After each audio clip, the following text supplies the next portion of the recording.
Tess, puesto que no se me dan bien las palabras a la hora de redactar mi vida interior, puede que haya robado alguna al señor Darcy. ¿Ese que te gusta tanto? Sé que te he hecho demasiadas putadas y que no te merezco, pero te pido, no, te ruego a que pases por alto las cosas que he hecho.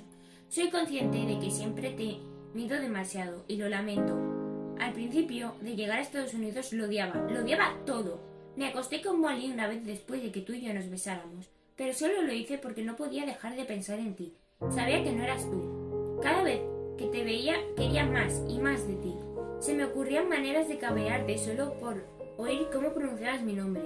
Quería saber hasta qué apuntabas en tu puta agenda.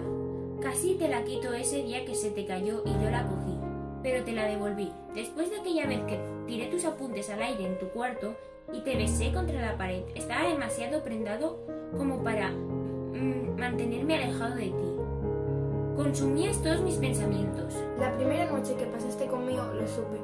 Supe que te quería. Me pasaba el día soñando despierto en la vida que podía tener contigo. Te imaginaba sentada en el sillón, con el boli entre los dientes, leyendo una novela, con los pies en mi regazo.